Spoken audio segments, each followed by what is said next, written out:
Kia ora. Morena te Māori e koutou. Nau mai, haere mai, welcome. We're going to begin our session with a karakia. So let's begin our session with a beautiful karakia. Inoi tātou.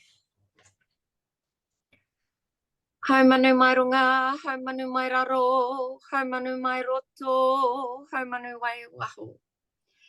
Haumanu te pūtaki o tēnau kaupapa kia pūrangi aho tātou i te wānanga me te kōrero. Tēnei te titi ake e te pau haumanu ki te pūtaki o tēnei wānanga.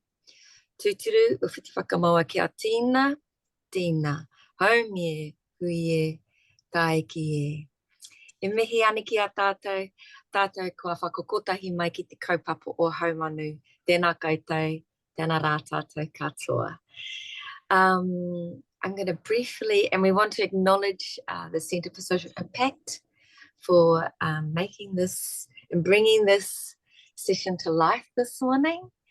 I'm going to briefly introduce myself, but while we do that, what we'd love you to do is in the chat,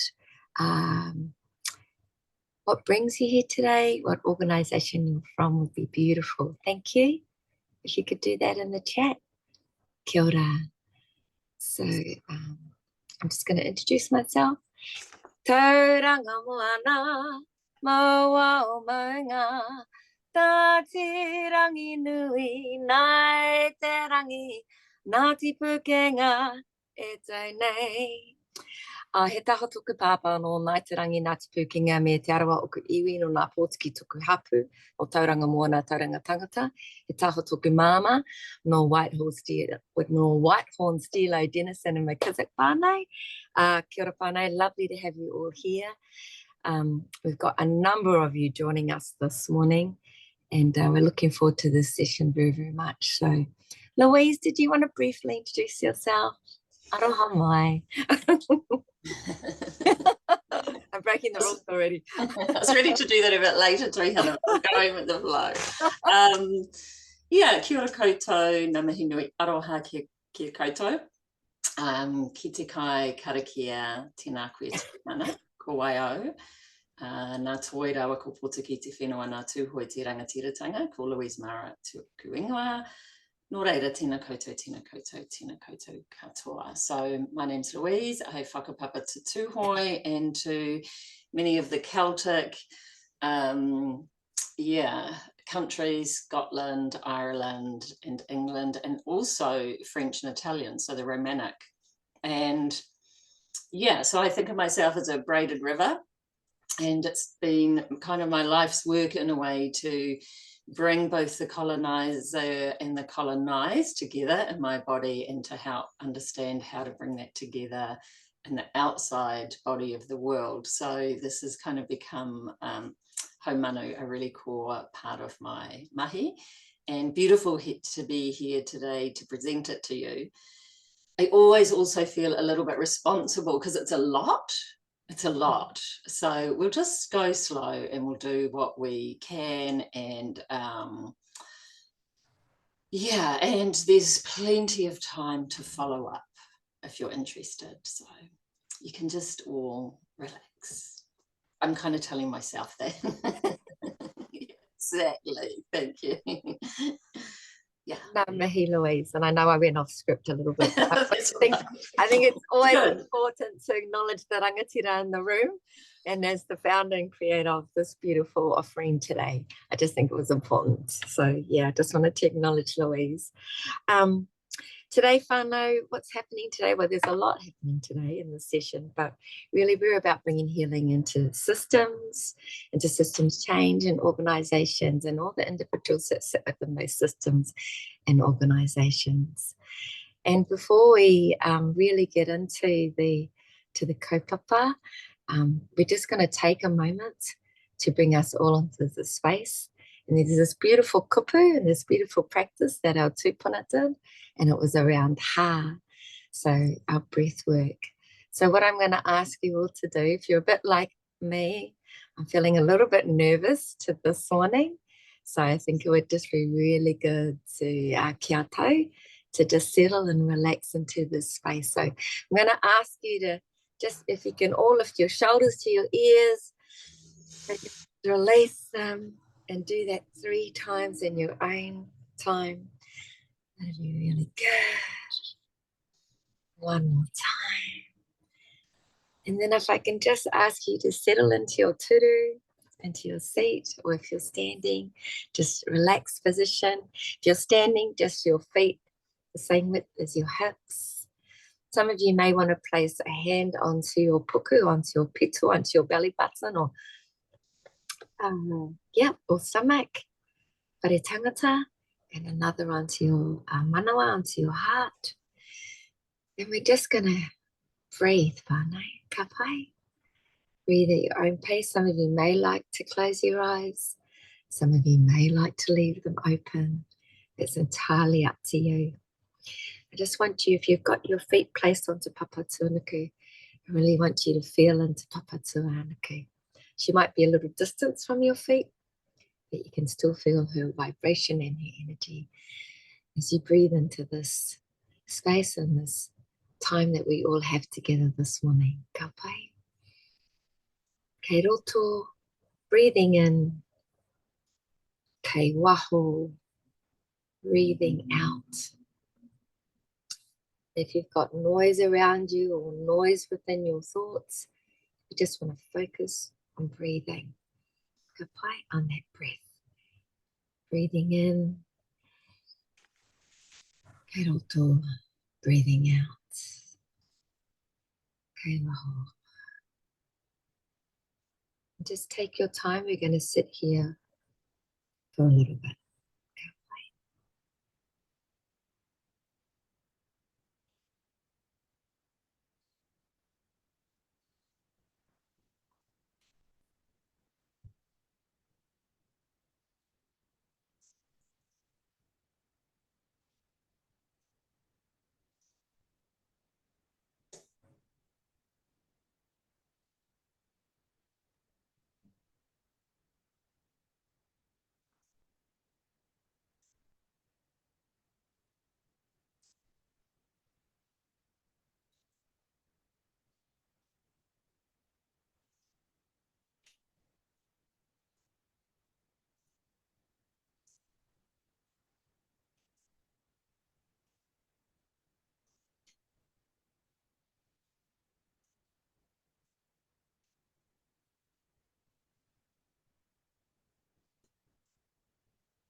When you're ready, whānau, just take in 3 deep breaths and really sigh it out.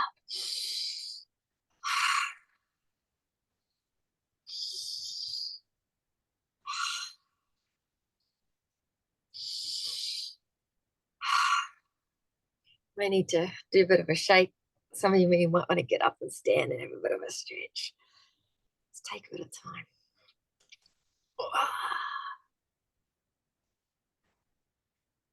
So how's something that we have at our ringaringa, we have at our fingertips.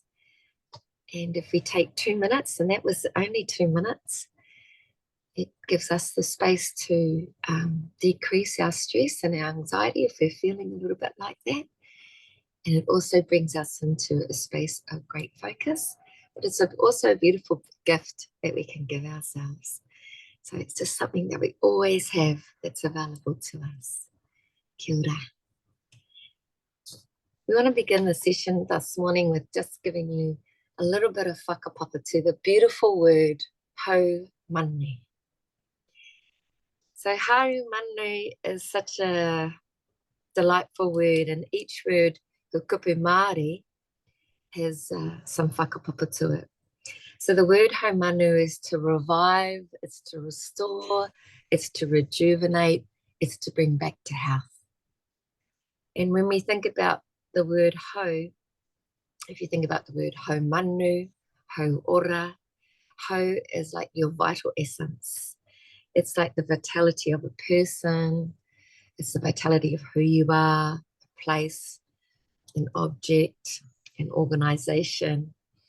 And if you think about the kupu ho, within the kupu ho is the kupu ha, which of course is breath, which gives us life and actually enables us or gives us the opportunity to revive, to restore, to rejuvenate, and also is a vital essence of who we are.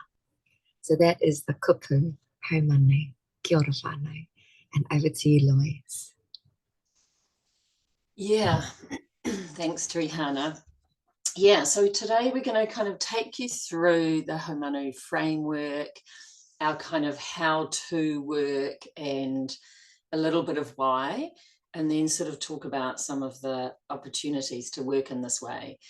And we're not saying that people aren't already, some people working deeply in this way, but in terms of kind of as a whole, you know, there's still a lot of sort of healing needed to happen in our systems, and it's still just slowly being seen part of systems change. So that's what we're going to do.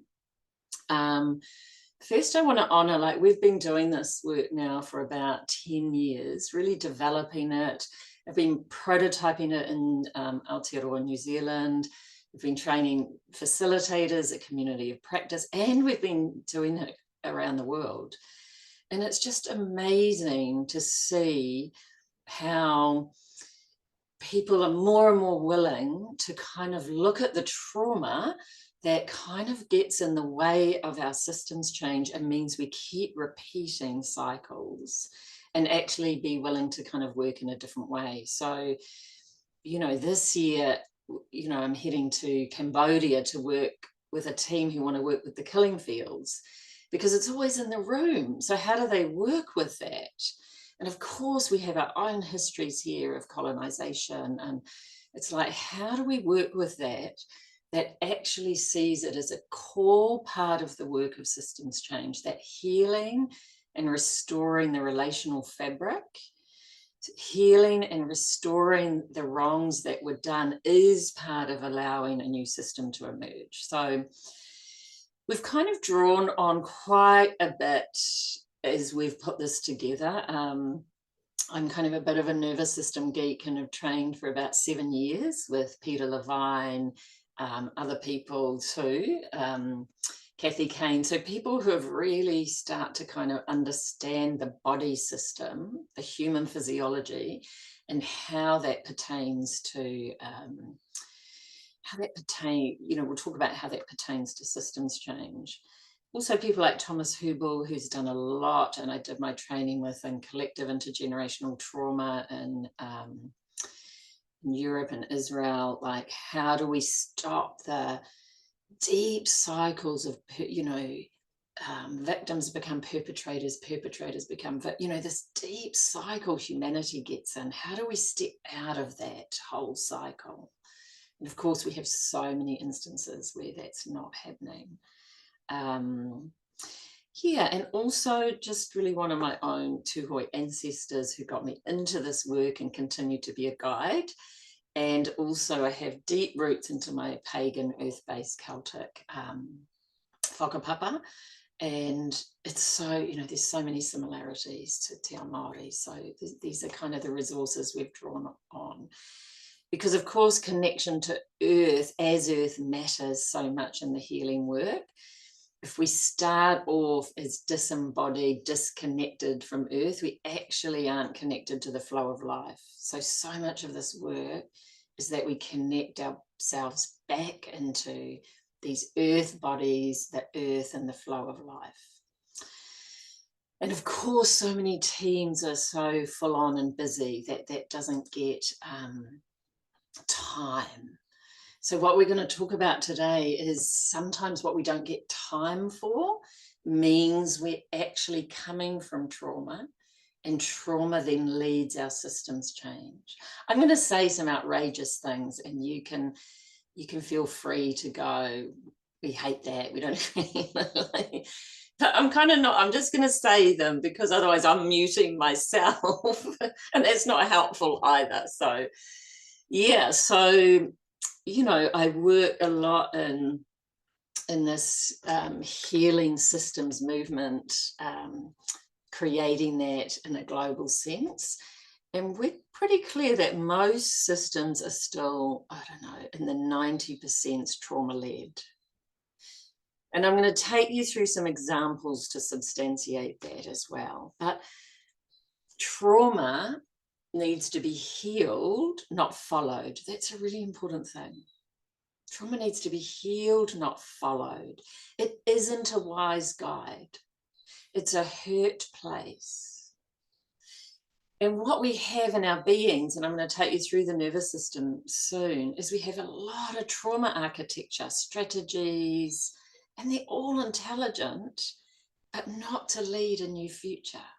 Because then we're leading from trauma, not from this very essential, earth-connected, embodied, essential place. So much of the work is starting to see how much of the work sits on trauma fields. And a lot of you will be from NGOs, and I can see some people I know here. You're directly on a trauma field, and those trauma fields are always trying to heal through human nervous systems. Now, I believe the trees and other beings do their work too. So, but we're humans here.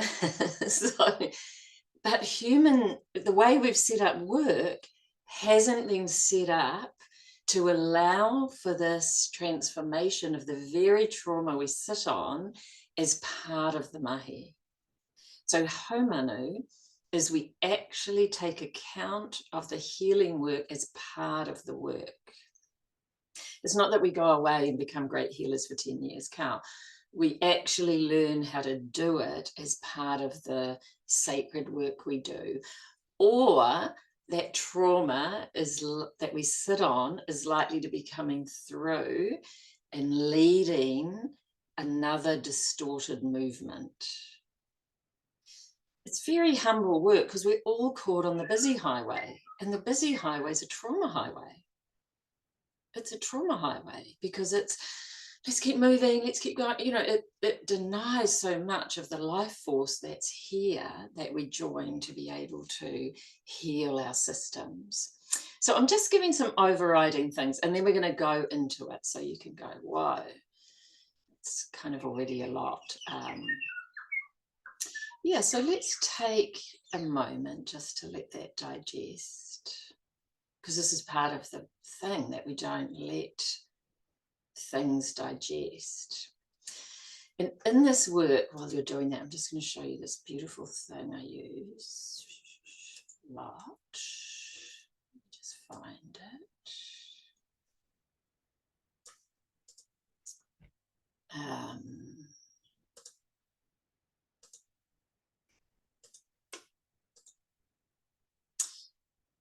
Yeah, I love this slide, and it's so much how we need to relearn, you know, to be together. Is look at that one drop, we call it the one drop principle, but look at all those ripples. And already what I've said will be creating ripples in your body system. But what we don't do is give enough chance for the ripples to ripple through and do their work. And then let's add more drops, let's add more drops. And then we all suffer from overwhelm, which is a very chronic current condition. I don't know about you, but I'm always realizing how much I've got to digest the overwhelm in my own system and in the systems of work I work in. So it's almost just this one drop, so beautiful. You don't have to effort or work too hard. You just kind of let things go through your system. Okay, I can take a moment.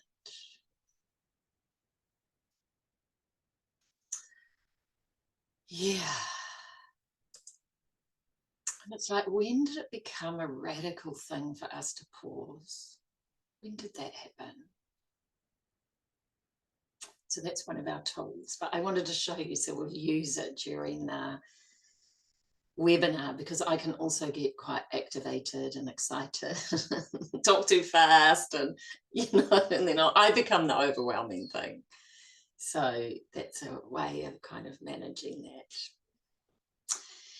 Yeah, so I'll come back to Haumanu and how, but let's just do a little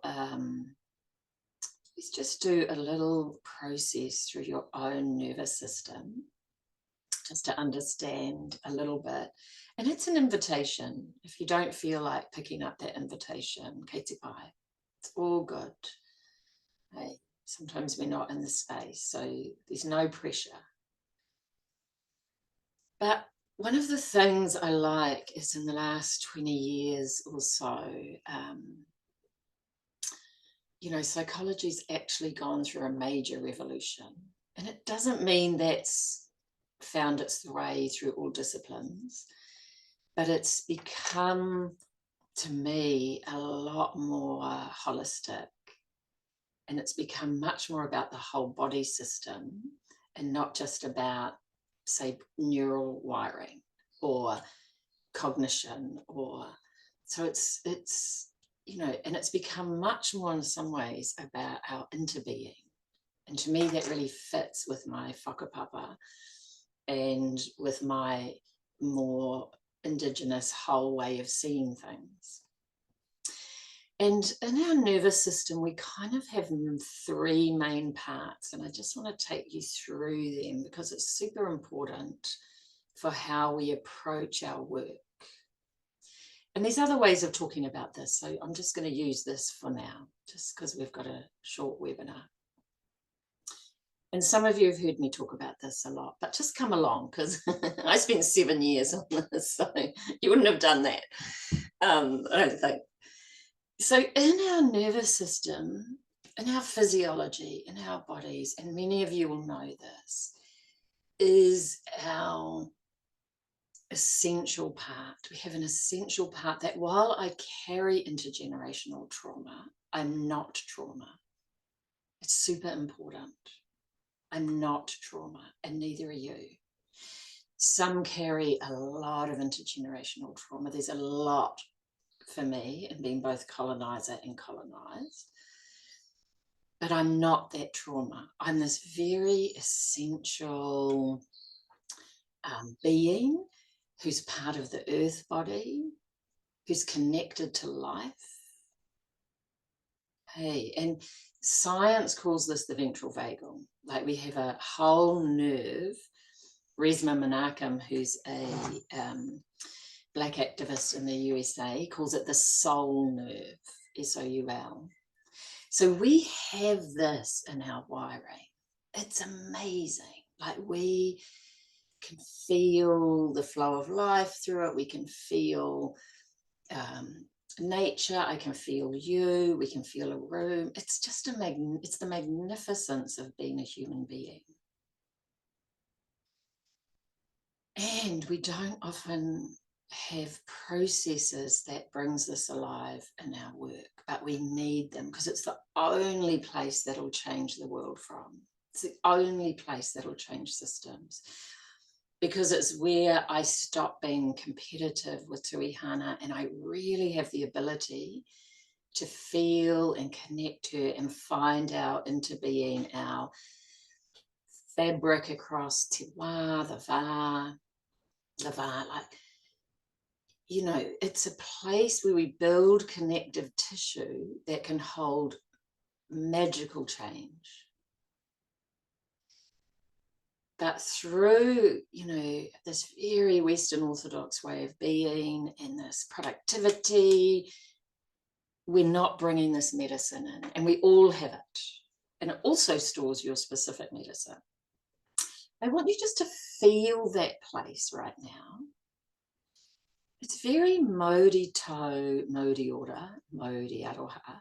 Just feel what helps bring you into that place. And you might be going, I can't access that place, I hardly ever do.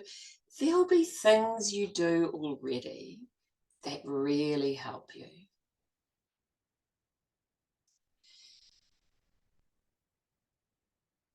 Like I can see, is it Eliana cuddling her? Is it a dog? I can't see quite so well. And swaying.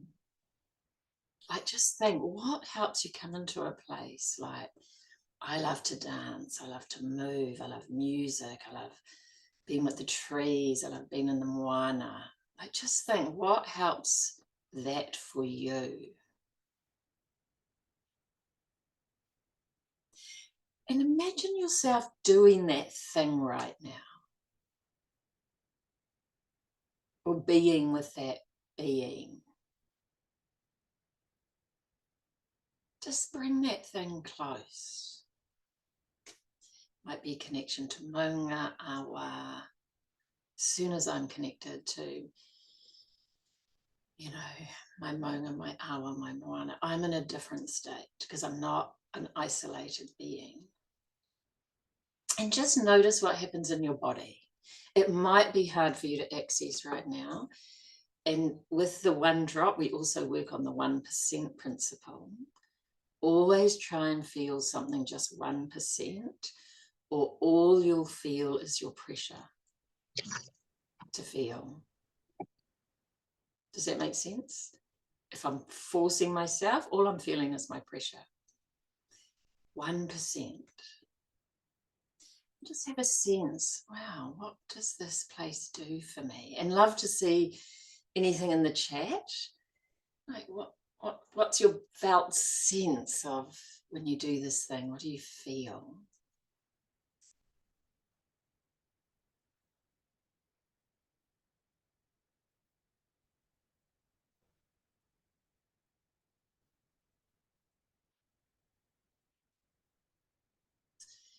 Calm, peace, flow, calm, spaciousness, joy. These are all calm, spacious, grounded, grateful. Yeah, I often feel grateful in this place. Relax. Yeah, it makes me feel more tiredness. Super true. Wiser, gracious, present. So this place, presence, aroha, relaxed. And just let's welcome it into this room. Just welcome this place. Thankful, present, freedom. Yeah. Harikua, tau, naka. These are beautiful. Floating in the moana. I love that. Yeah, holding eye connect. And just notice, again, 1%. I can feel this in our virtual whare now. And this is the place that we need in order to restore the past. Often we get very busy or anxious or a lot of trying, a lot of effort. We need this place because we've got the flow of life with us. We've got Papatuanuku with us. So you all have it. And part of Haumanu is how do we wire this back into the system? Yeah. Oneness. That's how I feel too. Part of Haumanu is we're going to wire this place into all the systems. And then let's have a sense, hey, this is the ventral in scientific terms, the parasympathetic, but I call it the essential place, or I love the soul nerve or the heart nerve, you know. And then we can come out of that place. So just think over the last week, try not to think of a big thing, because we're not trying to put you in something, just a little thing that triggered, activated you. Think of something that triggered and activated you. Like, I'm thinking of something. And just notice how I've gone from, oh, this is great, to, I can remember this trigger and activation. I'm like, I'm constrained, I feel contracted, I'm activated. Something has pushed the buttons inside my being. They're my buttons, by the way. So just feel yourself. When did you feel I'm triggered, I'm activated, I'm racing, I'm anxious, I'm running on fear and survival energy. I'm running on fear and survival energy. And I'm in fight or flight. I either want to get the hell out of here, or right, I'm in. Just have a think of that. And I want you to notice what happens in your body. Like, what happens in your body? Because we can so hook into that essential place, and we can easily hook out. Just notice, what happens in my body? And love to see in the chat, like, I notice I feel contracted. I breathe. I notice my breath is a bit less. My voice has probably changed. Yeah. Okay, Anna. Yeah, so have a, heart tight, breath shallow, internal motor wound up. That's so perfect. Yeah, I know that. Tense muscles, tightness. You've got it. We know these places. We live with them. Yeah, what else do people notice? Fast-paced quarter. Yeah, I speed up. Yeah, anxious. Yeah, my attitude. Yeah, totally. My view of the world changes here. You can all become super threatening here. Yeah. So this place is the sympathetic. Yeah, narrower focus, foggy brain, totally. And what happens when we're in the sympathetic is that we don't have access to all our intelligences. We can't often feel ourselves in the same way, and we can start to become like a floaty separate object. We don't feel so resourced, and we in some ways can be in a trauma vortex, and trauma isolates. But the important thing about this sympathetic is it's the healing zone. People are starting to talk about triggers and activations as a bad thing. They're a good thing. They're a good thing if we know how to work with them, because this is what's arising to be restored. It's super important, and this is Haumanu. We work with the activations as healing trying to happen, but we don't follow them. Because out of this activation, I could set off all sorts of hairs running and strategies that exhaust everyone. But the seed that I've started that isn't a connected seed. So I'm breeding more disconnect. And then let's just do the last part, and I'll show you a picture, and then we'll go on. And again, it's just an invitation. If it doesn't work for you, humans have this amazing ability to do the next thing and think about dinner. We go into a freeze. And a freeze is this intelligence of the system. And Charlotte kind of said this in the chat. I feel isolated and I shut down. That's the freeze. Now I'm so overwhelmed. I don't want to talk to anyone. I can't feel my body. I can't feel my emotions. I've got very cognitive, and teams who end up in shutdown get very cognitive trying to solve the problem. But there's not embodied connective tissue. So what gets created from these shutdowns won't be all that healthy. And the shutdown can be subtle or gross, but it leads to feeling hopeless, helpless, and someone said before, it changes my view of the world. And I think as humans, we're stuck here with regards to climate change. We're stuck in the overwhelm, say. Because the nervous system works the same on the collective as the individual. Like we're going through it through your own individuals, but collectively we enter a numbness. And if you think about, say, colonization or working in slavery in the US, say white people were shut down to this for years, decades, centuries. They had this ability just to ignore it, pretend it wasn't there. And I believe it's changing as people come out of this numbness, this overwhelmed place, back into, wow, actually I need to feel this. I need to be aware of this. I need to heal this. And we can go in a loop between sympathetic and shutdown. I'm now activated, I'm shut down. I'm activated, and we can just ignore the whole process of the very place that heals this ventral. So I'll show you the picture about this. And what I will, she says, finding it, but just take a moment to do our one drop while I find it, just to let that land.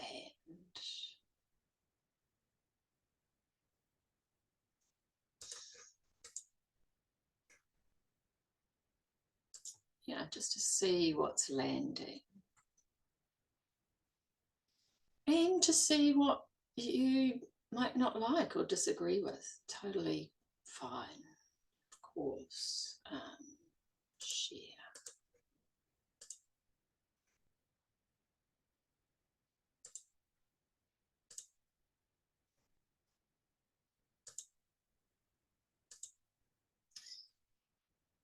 So here's the picture of just what I've taken you through.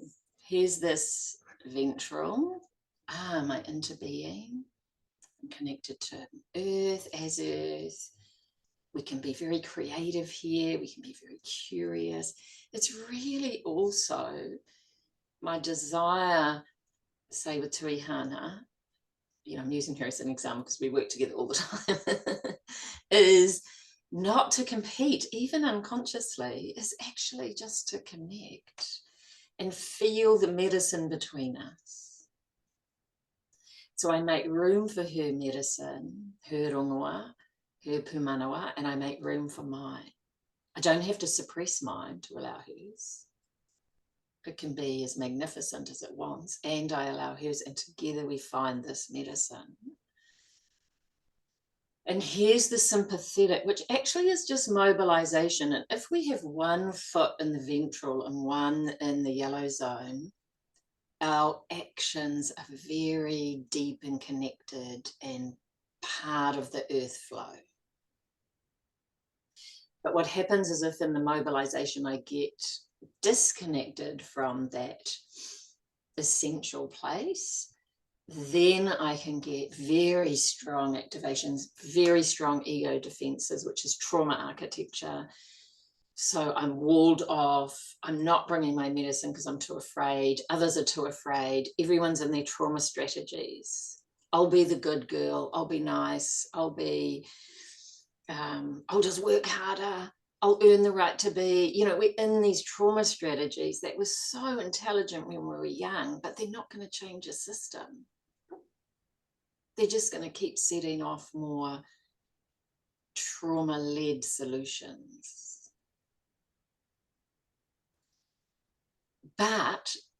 And then there's the dorsal, the freeze.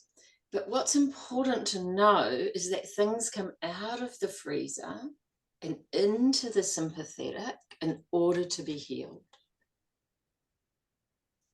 They don't come actually to take you out.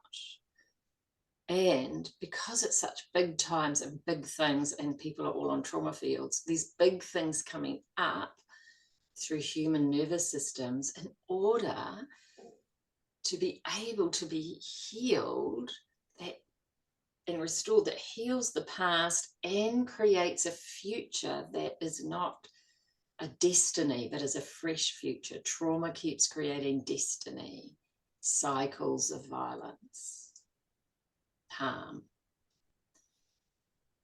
So Haumanu is about creating collective bodies, collective fields of people that can work in a way that when trauma is coming up, intergenerational, colonization, patriarchy, teams know how to actually together co-regulate or be a collective nervous system for that to heal and move through. And in that way, we have actually managed to metabolize a small part, a small energy cycle of trapped energy from colonization.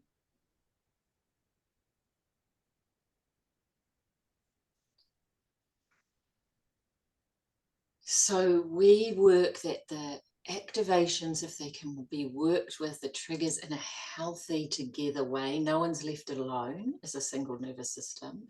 You'll never go away and heal from something like colonization or patriarchy. You just won't do that on your own. They're too big of forces. They were collective traumas that need collective bodies.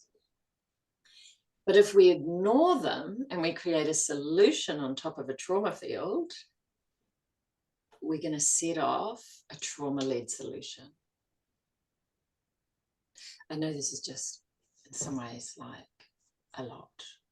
So I'm just going to stop there and just see if there's any questions or comments, because I could talk forever, but that's not helpful. Yeah, if you're getting it or anything in the chat, is it making sense?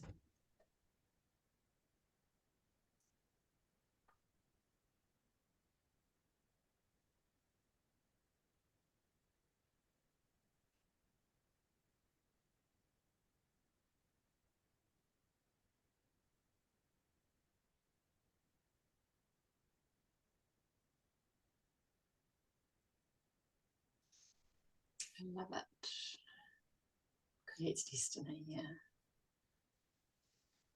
Yeah, so Sophia's asked, say my own trauma, if I just stay in that pattern, it's very powerful trauma. It will keep leading my life. And so then it seems like my life is destined.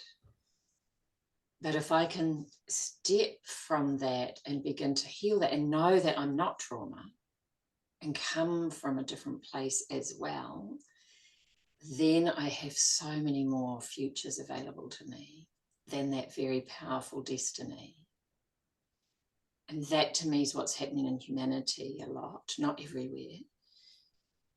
But we just keep going through these cycles. Hey, and we're doing it in New Zealand. Like, hey, because we haven't done enough restorative work. And one of the things I feel a bit sad about, and not everyone might agree with me, but is as we did, say, the treaty settlements, that could have been a restorative process.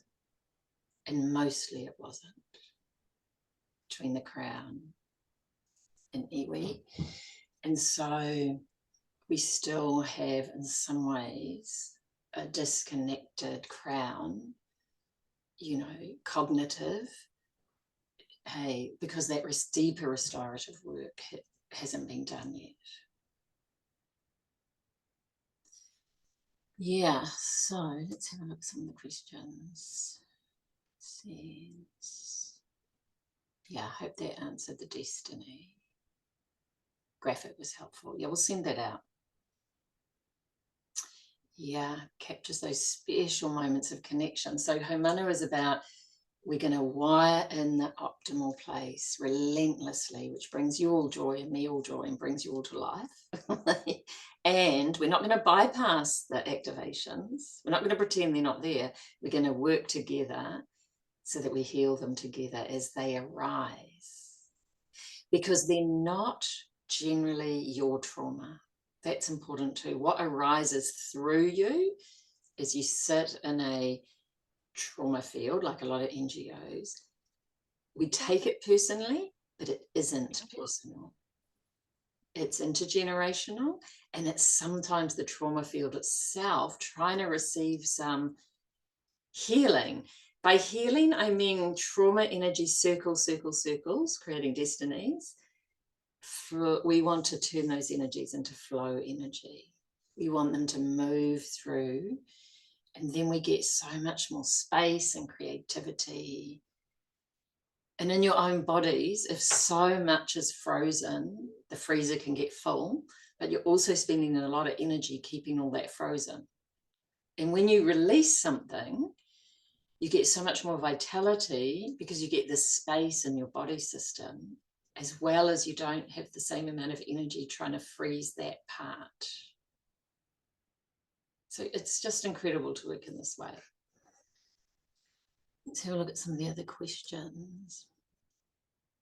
How do we center healing as leaders? Yeah, so for years I ran a program called Leaders Are Healers. Like, what else are leaders doing? Creating more disharmony? So I'm unapologetic that actually the leadership mindset needs to be a healing, restorative one. Of course, not everyone's ready for that, but certainly people I'm finding are becoming more ready. Yeah, so I'll show you some of the the models we're using, and of course what Fire Patricia is, alluding to, that there's such richness in, in Te Ao Māori, also in all the Pacific cultures, and part of Haumanu is finding your own roots that have long roots back to earth and healing. And there's not one way to do this. There's so many different ways. But she used a really important word, which was transmute.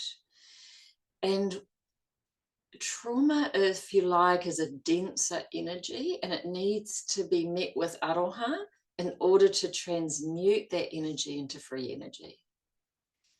And that's part of the healing work. And so what she's saying is their methods through pure and collectivism, they manage to kind of meet those denser trauma energies with aroha, which frees up the system. Now that's vital in this work, that becomes a paramount thing. Otherwise, we're always looking at each other with our kind of trauma lens in the way. And then I think I can't find my unity with you. I can't find or feel my unity with you across divides. So, yeah, let's just take another moment. I think that was super rich.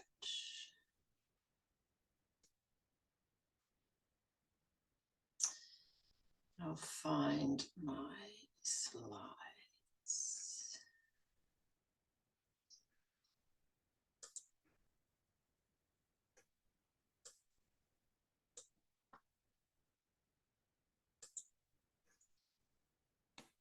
Yeah, I'll just show you a few quickly. They may or may not be helpful to some people who are more interested in, the geeky side of systems change. But, I've started to work with CCL in the US that created these 6 conditions. And these are the, if we want to look at systems change, we have to look at all the policies, all the practices, all the resource flows. Now, this can be at an organization or a system or a government. The relationships and connections, the power dynamics, and the mental models. And until we get, which we've changed mental models, I'll show you, but until we actually start to really look at our orientation to life, like I say, from this essential connected place, we're not going to create much change. But what we say is trauma fields go all through all these systems, all through all these conditions. And unless we can start to actually work with these trauma fields, they'll keep creating havoc. And I think when I go into organizations, there's often still a lot of havoc because the trauma's leading and isn't being worked with in a healthy way, as Whaia Patricia was saying. So that's, you know, just showing you what I've been saying. And what we've started to do actually at CCL is also say mental models it's too cognitive. It's about embodied understanding, being in earth bodies connected to earth that creates transformational change because we're connected to the flow of life.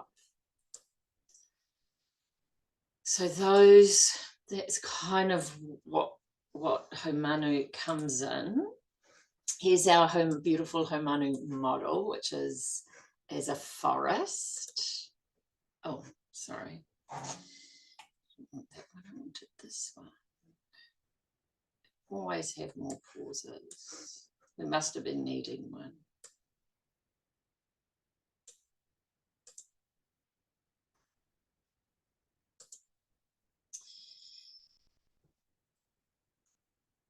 All this is saying really is that kind of like those 6 conditions, there's so many layers that we need to work at as people interested in changing systems, being a system changing. Hey, and we have the symptoms, the tohu, and often, I mean, I worked in government for, I don't know, long time, senior levels, but often the symptom, we didn't go far enough in terms of looking at problem definition. We only went very narrowly. So often things weren't included in the problem definition. So then we set off a big policy based on evidence of the symptoms, but then $4 billion spent on a reform that didn't actually change much if you think about child poverty, hey, in New Zealand, because of the way we approached those symptoms. Okay, we're going to solve it. What's going to solve it? Here's one thing that's working. It might be, but then we try and scale up instead of scale deep. So we say, actually, there's a whole different learning that needs to take place in this, to look at the tohu and what they're actually saying from the deep places. And then we kind of go, well, there's a whole lot of structures like policies, regulations, practices that are built off trauma, human superiority, white superiority, power, inequity. And we need to be able to disrupt those systems. We need to be able to disrupt them. But there's been also a lot of trying and effort to disrupt those structures. But unless we start to look at the bodies of trauma and the flow of where trauma, unless we actually start to see that, we're likely to create new structures, but also built on the trauma field without consciousness. So we see we need to actually include that level, and this can work for an organisation, and come down to looking at our hononga, our connection, in the essential place, led by Māori order. So it's not rocket science, but it does come from a wholeness paradigm, not a orthodox paradigm, which is why in some ways we've done it as the ngahere. So that's just our Haumanu model that says we're going to work with all these layers in an organisation, in a team, in a system. And yeah, and then I think, looking at the time, we'll also start to go into how, because that's the main question. Well, how do you do this stuff? Like, yeah, I can see there's yeah, I can see there's like interest in, you know, in resonance with what, but the how becomes super important. So I'm going to pass back to Tuihana.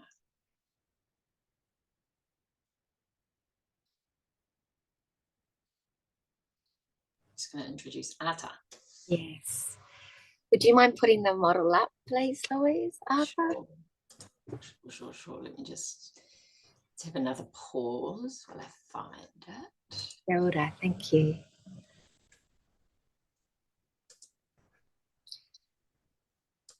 While Louise is doing that, the word Ata, as it was as I've been taught and I've been learned, was ata is to truly listen, to truly take our time, to be deliberate, to be purposeful. It's there's a word I often get told by a friend, and he's like, ata whakarongo, which means to really listen with not just our ears, with our taringa, but to listen with our entire selves, with our wairua, our tinana, with our mauri. And so when we look at this ata model, we're thinking about really emphasizing that kupu and the process model of papatuanuku, kotahitanga, haututu, haumana, whakatupuranga, pautanga and taonga. So ata is this beautiful word that's placed in front of others to give it some purpose. And that's ata. Kia ora, over to you, Louise. Kia ora to Hannah. And I realised we've got a spelling mistake. I know, it's so funny, eh? Aroha mai. I can't change it right now, I don't think. I mean, okay, no. Oh. Okay, so ata is our process method, because people go, well, we buy that we need to do this. How the hell do we do it? We start with taonga, and this is true for the individual, as Patricia was saying. We need to align to this soul nerve, this heart nerve that goes through all our centers, but it's true for the collective. And part of being able to access that essential place, there's a practice. We need to resource ourselves for it. We need to bring things close that help us access it.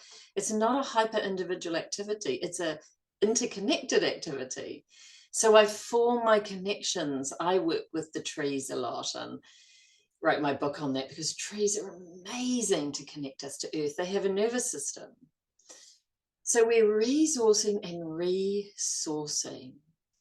And we work with each of these petals has a whole toolbox, and we work with collectives also to know what your collective resources are that bring you back into this place.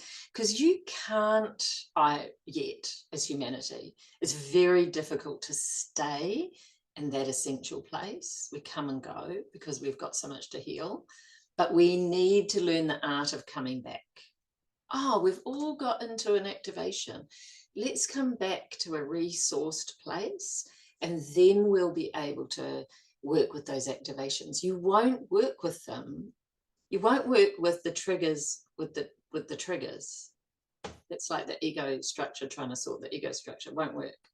So we need to come back into this resource. So and in different cultures, working with this in different cultures, they have so many ways, just like we heard Patricia talk about, and working with the Africans and, people working with the ancestors as, resource, working with Mother Earth herself. So we do things like collective resource maps, like what resources everyone in a team, and let's have a practice of bringing those in together into the room, just like we started off that way. And then papatuanuku, to me, that's so important, because if I start off and disconnect from Mother Earth, I'll breed. If that's the seed, I will create another flow in the world that's disconnected from Earth, and we don't need that. We're way too disconnected. So there's a whole lot, like I said, you can work with trees, you can work with through your feet to synchronize, but we've got to reclaim these bodies as earth bodies. So there's deep practices to do that. Kotahitanga, how do we create some withness and coherence building? A very fragmented team of people won't be able to heal much. It's too fragmented. So we need to build trust, kotahitanga, withness, and there's a whole lot of ways we can do that. Haututu starts to work with power. Okay, where are all the power structures that are getting in the way? Where are we wedded to a worldview that you know, a very orthodox way of doing things that has a whole power structure based on hyper individuality. How do we dissolve some of these structures so that we can create more coherence? And Haumanu is then, so there's a process. We can actually now work in a healthy way with all the triggers and activations. We know how to do that. And we give processes for being able to do that in a healthy way. But everything's modifiable to your culture, but it's like, we know how to work with the activations. We know how to work with the mamai that arises. The conflict tension is always something to grow. Something's always trying to grow through tension. But if we don't work with that tension, it becomes an entanglement in the system. And then we're out of flow. But there's ways people can do clearings. You know, it really needs small pockets of people, not everyone, dedicated to working in this way that can create a lot. And then we look at whakatipuranga, like then we look at generating, co-creating, proliferating. But we're often proliferating way too soon with something that's been given birth from a lot of urgency and trauma energy. And how do we keep learning what worked for us in our culture, what worked for us in our organization? How do we keep deepening this work? Yeah, so that's our process model. And as I say, each of those have a lot of tools, suggestions to just get your own inspiration growing. Yeah, and just take a pause. Because we don't want to set out a whole lot of people going, yay, I'm a healer. Go. Hey, we've all got to get into the place where the field becomes the healing field. Yeah. So I feel like I've done way too much talking. I love Patricia's Listen Deeply and all your kōrero, like amazing. I'm going to pass over to some people who have been working in this way, and yeah, and then we'll see if there's other questions as well. But Dan, do you want to start the kōrero? Yeah, kia ora Louise, thank you. Ko hukirangi te maunga, ko awatere te awa, ko harauta te waka, ko awatere te marae, ko Ngāti Porou te iwi, ko Dan Gerard tōku ingoa. Kia ora whānau, lovely to come and share some words with you all. Great to be here, and just want to acknowledge Louise and all of the mahi that she's been doing through her life. A real dear friend of mine and a wise guide, and somebody who always just knows how to point me in the right direction and go on that journey. So love to be guided by Lou. And thanks to Tuiana, Chloe and Rachel as well for all of the mahi you guys have done in the background.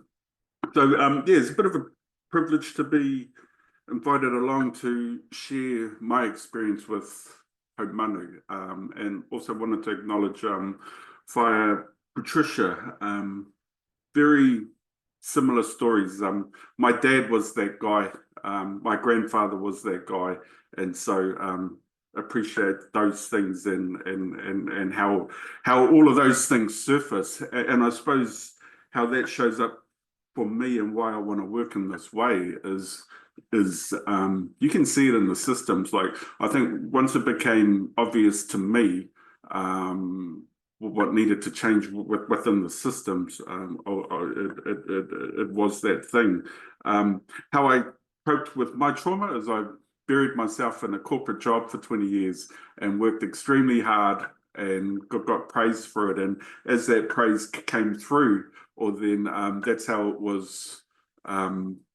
That's how I looked at it. I was like, all right, I'm going to hide away from all of my feelings. I'm going to hide away from all of my emotions, and I will just be this. And then in 2019, I met Louise, and she just saw right through me, and she just saw everything about me, and she, to be fair, she scared the shit out of me, and I wanted to never see her again, but she kept having this skill set of dragging me in, and so as I've been dragged in, I've fought her a lot over the last 5-6 years, and in some ways I still do, which brings me to the mahi and purpose which I'm driven by now, and it is working with our tāne, and it is working with our men.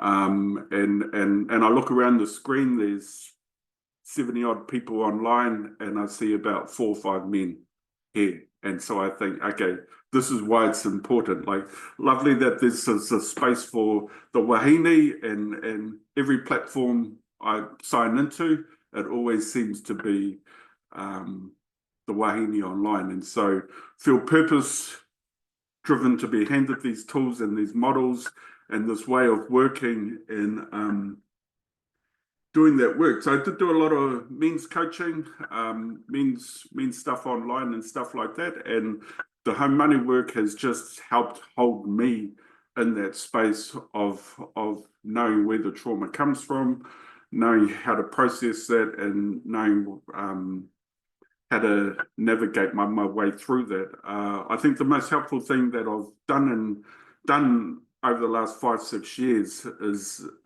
looking within. It's the not hiding from self. It's the slowing down. It's the taking my time. It's the acknowledging what exists within my family structure. It's acknowledging how that family structure was built. It's acknowledging how to dismantle those things. And then with a lot of the mahi I do now within corporate organizations and NGOs and government agencies, and just a quick thing here, I am doing some work with Te Whatu Ora at the moment, and oh my God, I wish I didn't take that bit of work on, but anyway, that stays here. I'm in there now, and I'm trying to navigate my way through that, but it just highlights how trauma affects us as individuals, and as we all come together and make that, and then it ends up to just this big lot of mash. And so I love the one drop theory model, and it just calms my own nervous system down. So being able to be introduced to this way of working, models and tools, like I didn't know much about the nervous system until Louise introduced it to me in 2019, and it's been a core function of day-to-day practice, like recognizing when I'm frozen, recognizing when I'm in a fight or flight mode, and how do I ground myself and do those things. I'm a dad of 3 beautiful children of explorers who are all traveling the world now, and so I think about them, and I think about the work that I've done to give them a life that I never had, and I see them. I've got 2 kids in the UK and 1 in Asia at the moment, and it's just so great to be able to see them navigate the work. And since I've been doing the same self work, I've just shared everything with them. I pass it on. I speak to them every time I learn something new. I just pass it on to share the wisdom that's been handed my way. I think that's about 5 minutes, but happy to hand over back to Louise, or happy to hand back to Leslie and the team. Just one final thing is, and I'm sure if you've dialed in online, it's why you're here. Like, it's all about the work of self. Like you are the center of your own world. Like, I used to think, oh, it used to be work and it used to be this, but since I've realized that I'm the center of my world, or then I've been able to stand on my own 2 feet a lot more. And every now and then I need a slap around the ears, and Louise is always there to be that person. I've never slapped him. Don't you let him. Thanks, Dan. And I'm just going to pass to you, Leslie, and your whānau down there.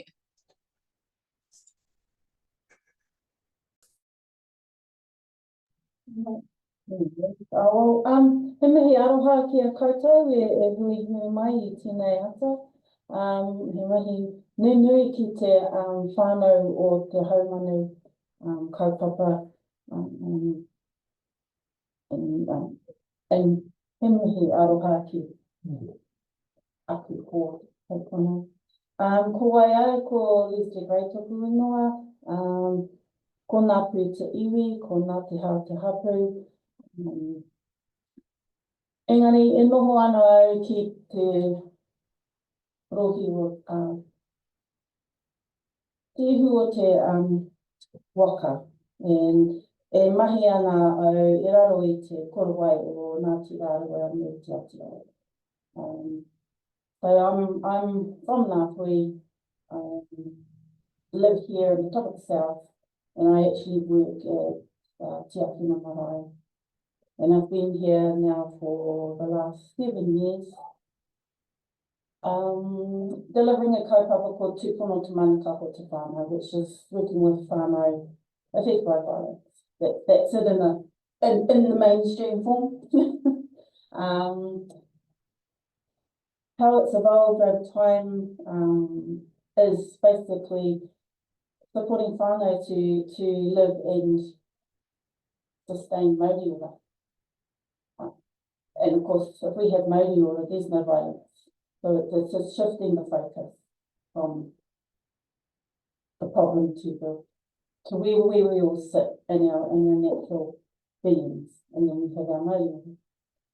How it came to be, the Haumanu, I was really privileged to be on part of the community pilot, and that was where it really connected for me. At that time, I was trying to find how do I navigate this, you know, my Indigenous understandings, and then in conflict with my father's whakapapa, which is through the Scottish and English, and trying to actually combine them and be at peace with both.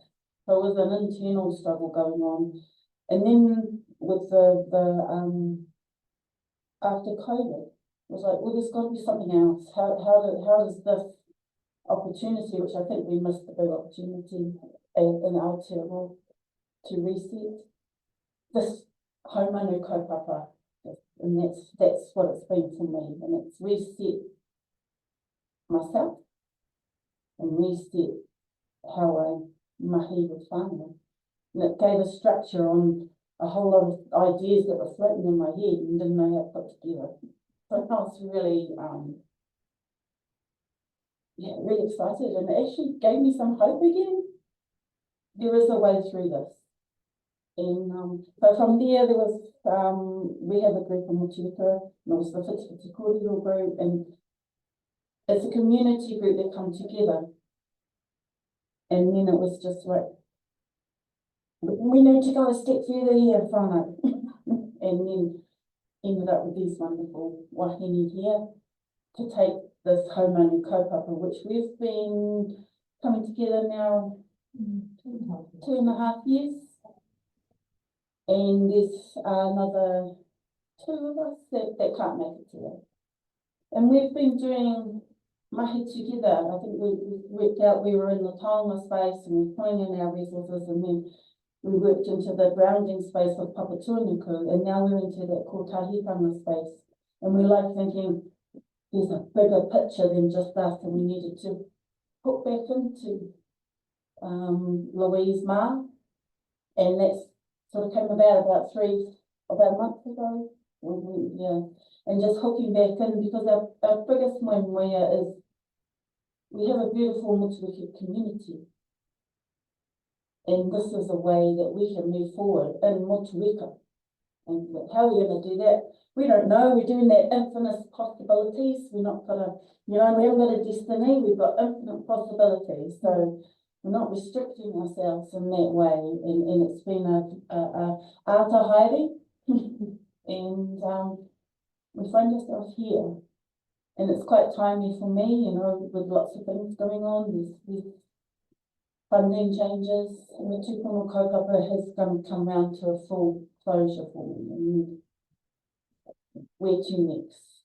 So we call ourselves tupono Haumanu, to combine those two kaupapa, because they walk alongside each other, just people. But yeah, so that's me, and Renee was going to have a kōrero about Virginia.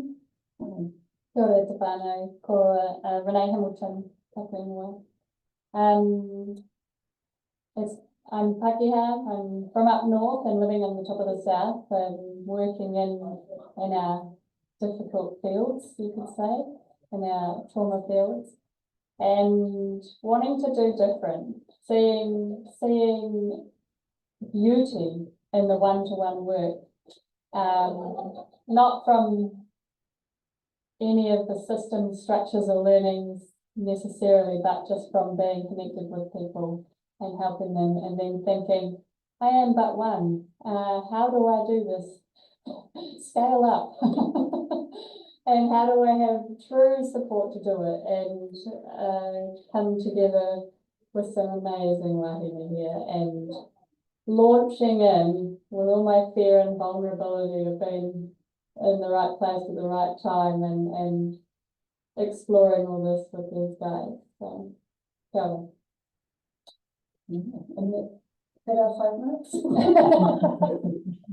Kia ora, Leslie and Renee. Yeah, beautiful to hear. And also I love to hear that you've kind of taken your time to set up the depth work, and yeah, that's super important. And yeah, and sometimes, like, what I'm noticing around the world is, you know, ideally you'd really have all that time, but actually the trauma's been pushed up, I think, from the earth itself. So, you know, we're also teaching people how to work with all of those things simultaneously. We've got a bit of time, so I'm just going to open for questions of me or Tuihana or Dan or Leslie, or comments. Might be just a comment. Yeah, we've got about, I think, 10 minutes, Chloe, is that right? And then Rachel's going to do how we're evaluating, but just to see, it might be something in the chat. Oh, and Charlotte put something in the chat earlier, like, how do you bring others along with you? And I think that that's such an important thing. And how I work is you won't bring everyone along with you. But small pockets of people that work in this way will become very magnetic. And because I don't work in a hyper-individual sense, but in a connected sense, in some ways, small pockets of willing people can make a lot of change. Someone way more famous than me said that. They said, never forget that a small group of people could change the world. In fact, it's the only thing that ever has. I think that was Margaret Mahi. But in this work, it's start with the willing, and just start. Because if enough pockets are actually working in a restorative way, I just think what I notice is it escalates that within a system. Yeah, any recommendations on resources? Yes, we're going to come to that, Caitlin. Chloe's going to talk about that. Practical examples people have of reconnecting in a moment of activation within a team.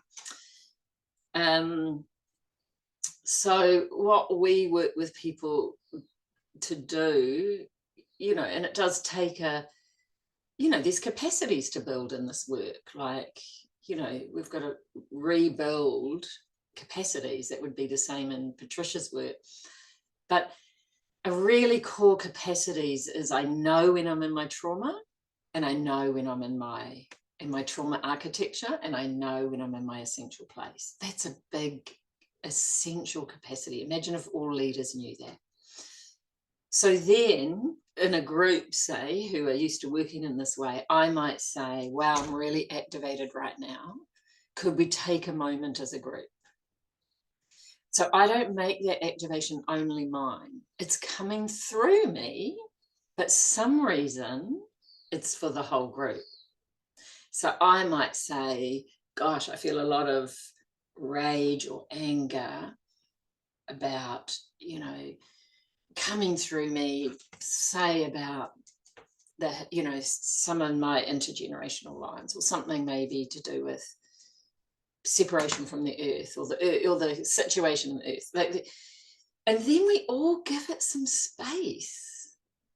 But we know how to co-regulate. So then we kind of give it some space, and we know that something's coming through, and we attune all our nervous systems to the person.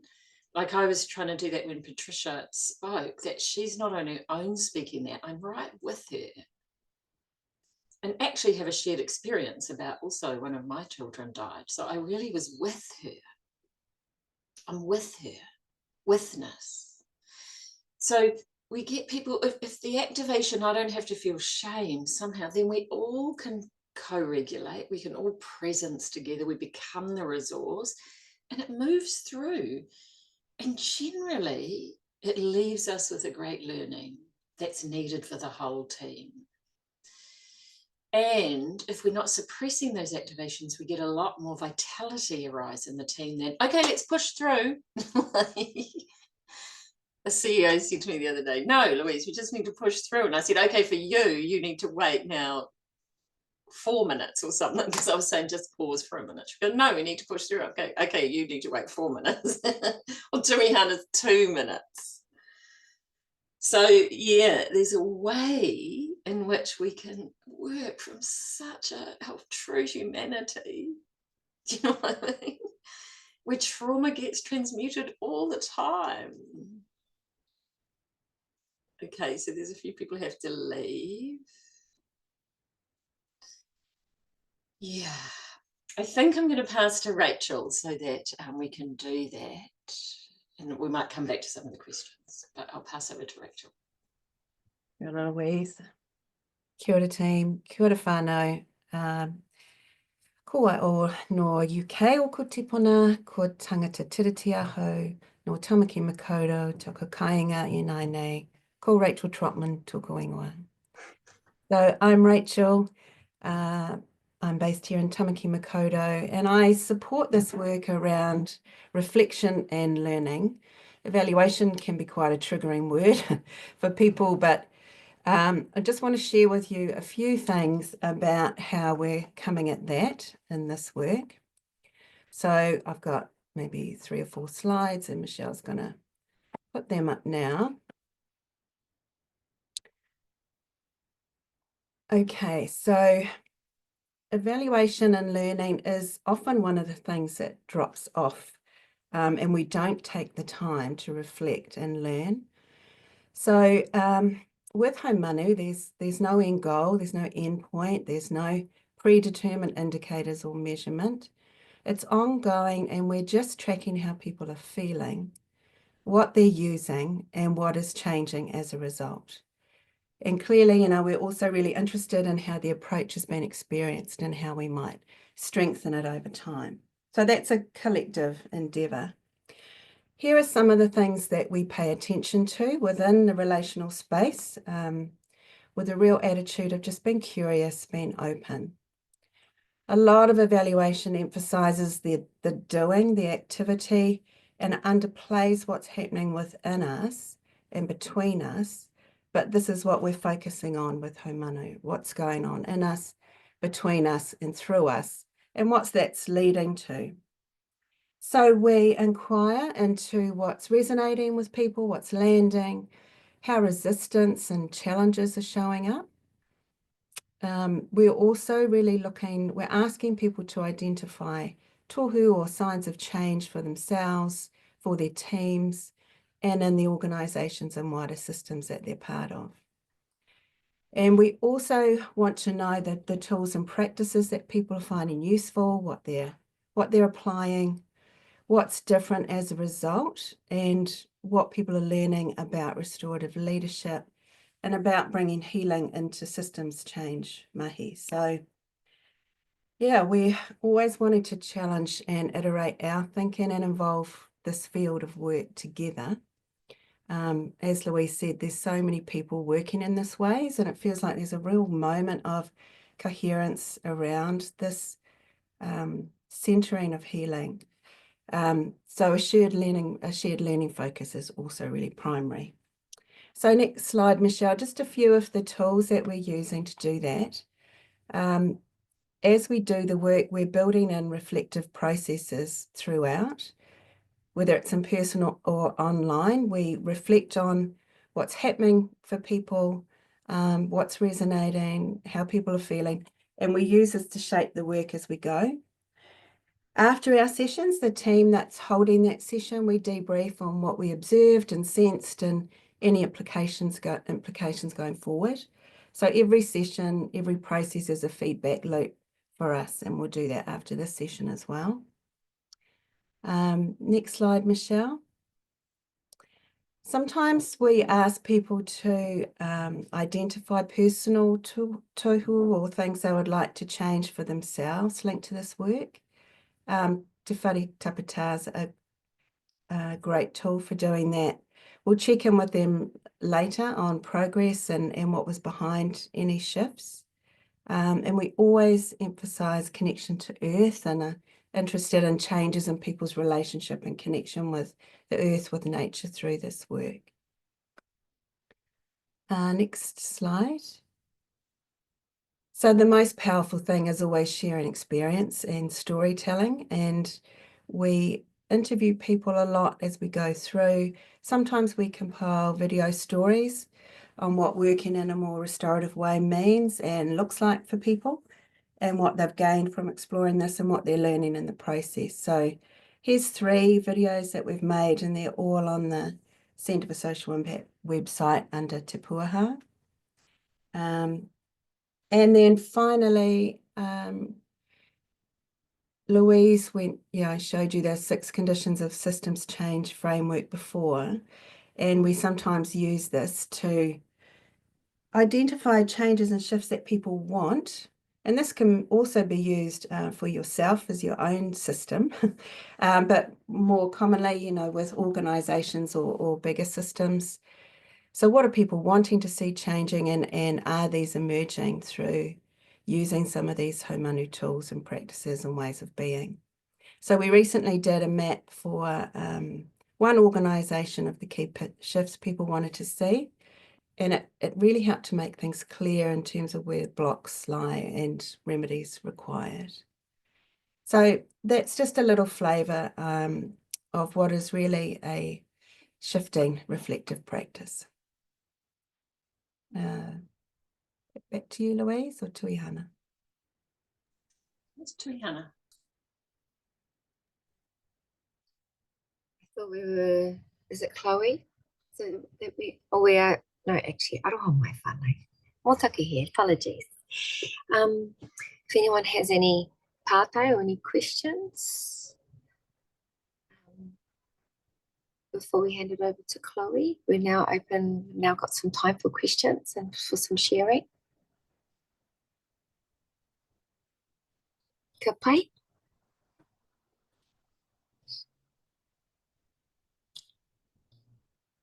Any pātai?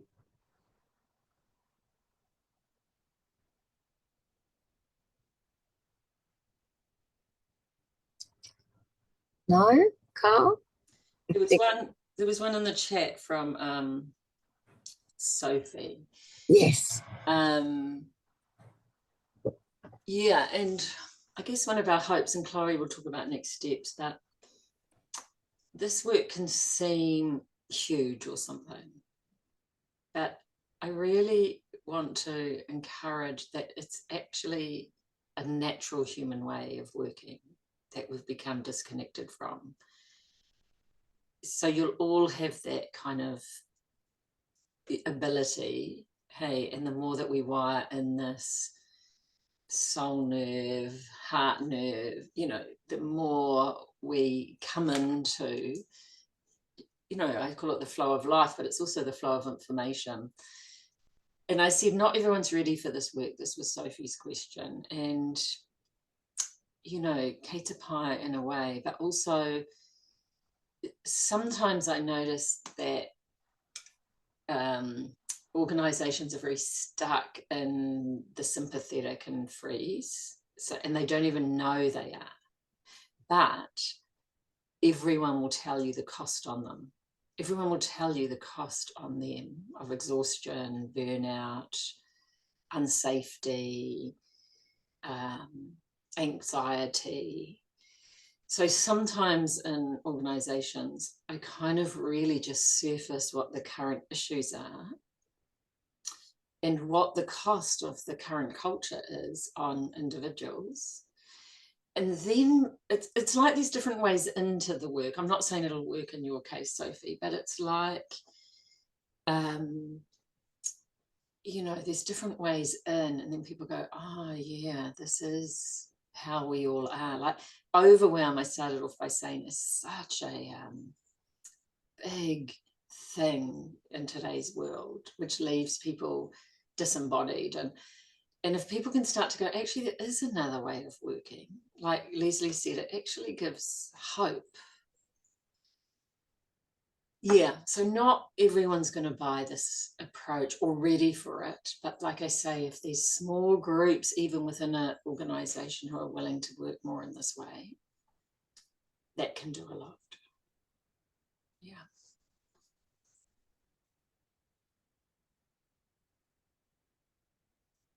Thanks, Eliana.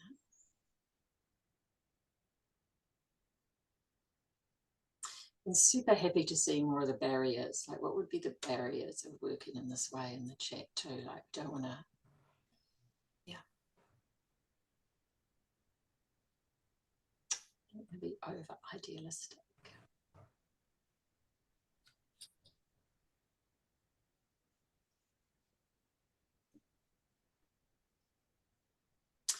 Yeah, people don't want to slow down. It's super true, okay? And pausing, slowing, sensing. It's one of the first things I'll put into a system is pauses. Because pauses help ground the overwhelm.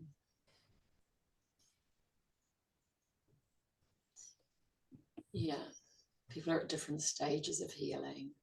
Yeah, but even if they can start to understand that what's coming through them is through them and trust the collective field to stay with them, it's all a service. We're all using, to me, it's my greatest service of love to the world, is that my nervous system can work with the past as a transmuter, as Patricia said. Yeah, bravery, Godie. Some people changes require bravery. And yeah, and people aren't there yet. I think we have to have love and compassion for that.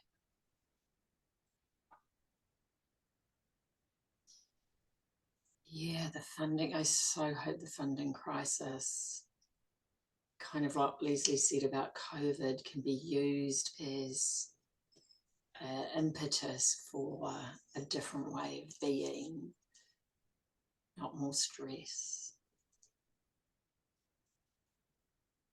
Yeah, cool, Miranda. Finding the fun is part of the is part of the flow.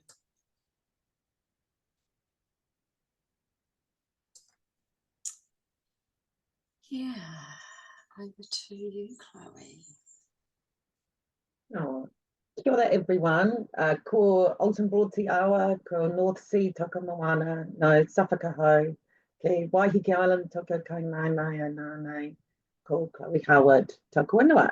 So I'm Chloe. I'm one of the CSI associates and team that's been supporting Haumanu. As Louise said, it's been a long journey. It's been kind of around 10 years really when we started kind of really moving into this mahi.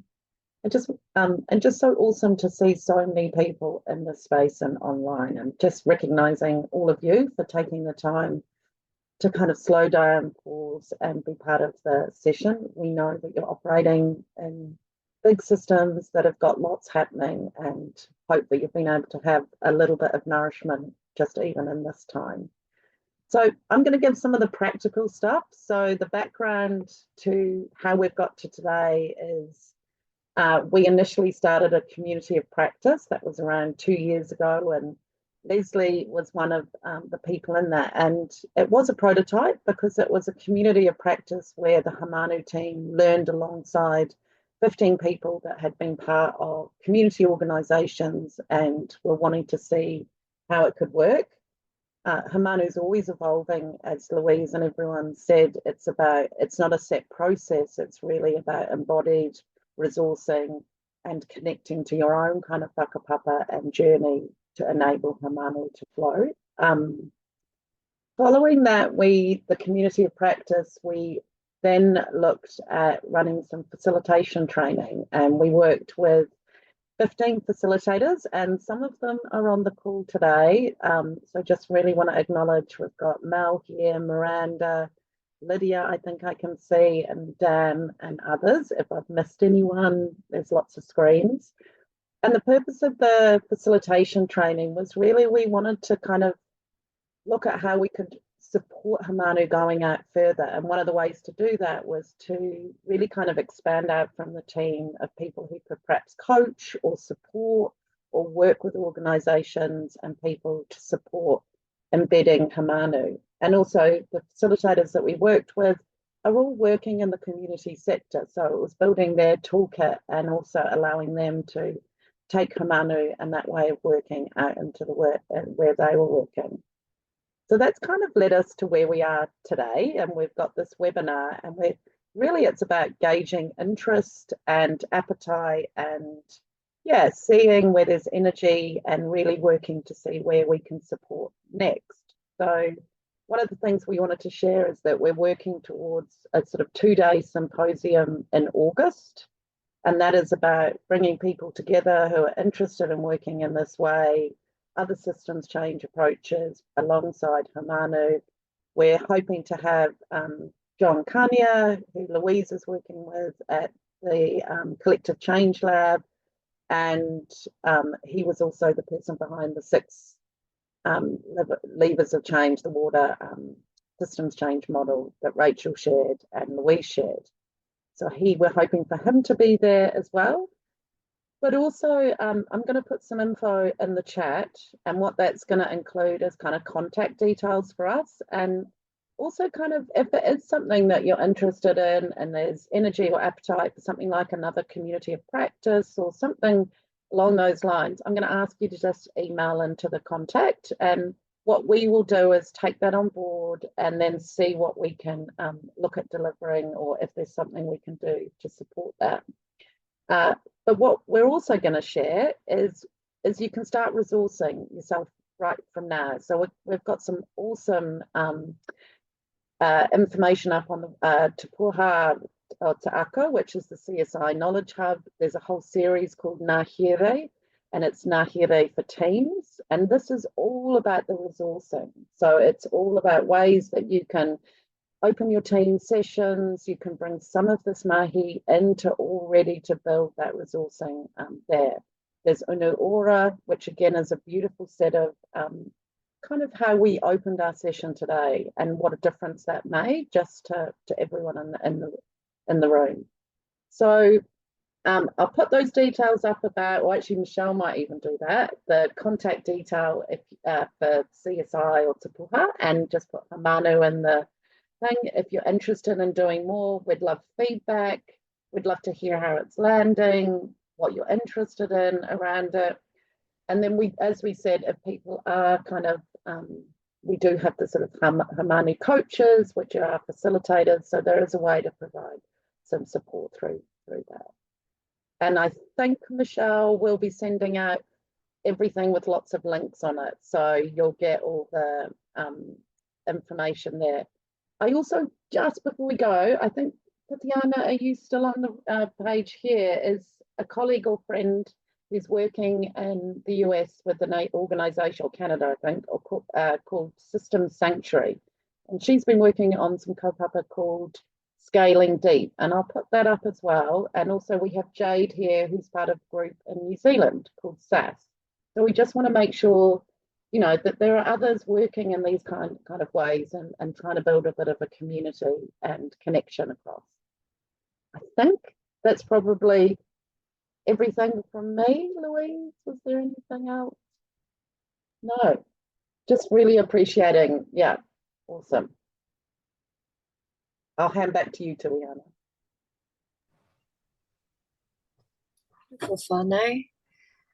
We'd really love to hear your final thoughts in the chat, and also how you may be leaving the session today. So if you could please put those in the chat, that would be most appreciative.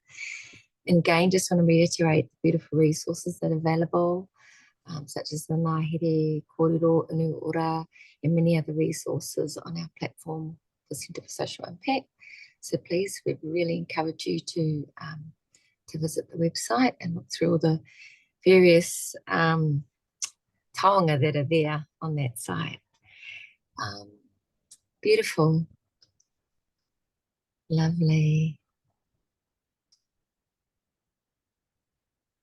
Thank you. Thank you, Leslie, Miranda, Wairika. And just again to reiterate, as Chloe said, that we've got 15 facilitators and coaches within this space. So if you need support, please reach out. As they're putting, as the whānau putting in their final thoughts in the chat and how they're leaving the space, Louise, is there anything you want to add before I close this off?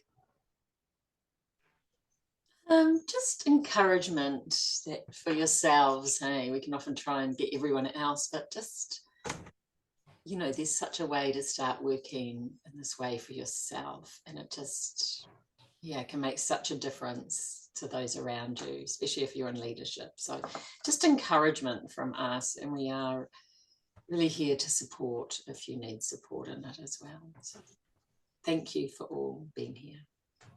Beautiful.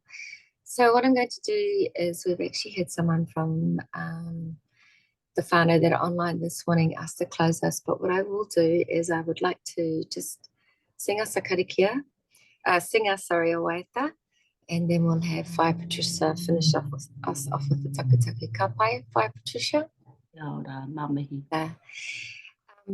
The waiata just talks about the ebbs and flow of aroha and of water, and water is such a beautiful healing resource for many cultures and for many people.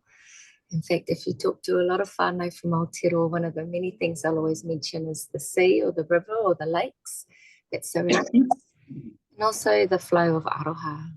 So if you know the waiata, leave yourselves on mute and just sing it with me, okay? Ka pai? Ko te aroha no he wai, e pupua ke ana, he awa he ma puna mai ana, I roto I te whatu manawa. Ko tōna mata puna he hohonu, haina ia kare re ano. Ko tōna mata puna he hohonu, haina ia kare re ano. He tai timu, he tai pari, he tai ope, he tai roa, he tai nui, he tai nui, he tai nui. And over to you, Whai Patricia. Kia ora.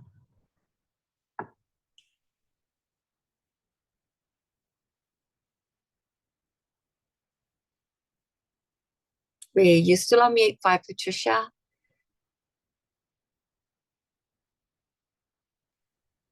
Oh, ngā mihi mai aha ki a koe whai, a very befitting waiata, because it's about the alignment on the planets, aligning.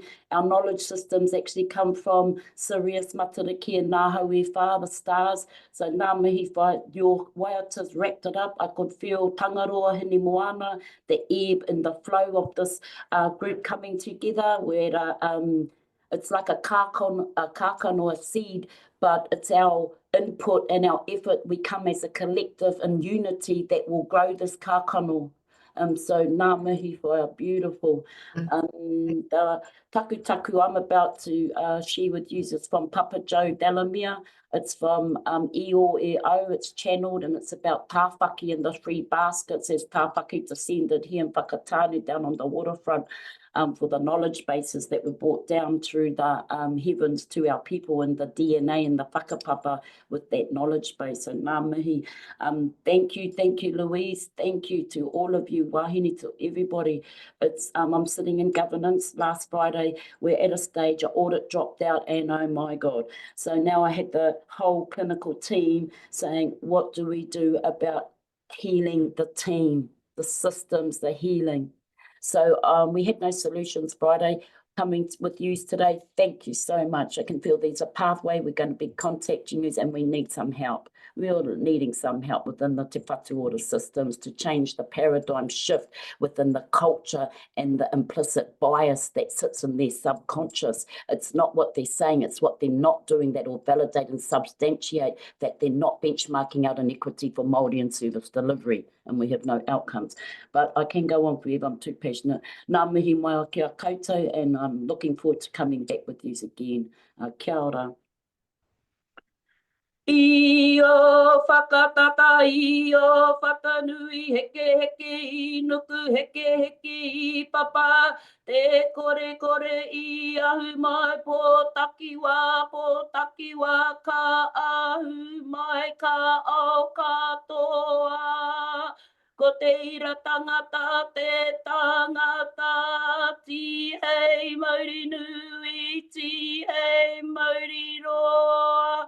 Ti hei mauri ora, ngā ue I oe.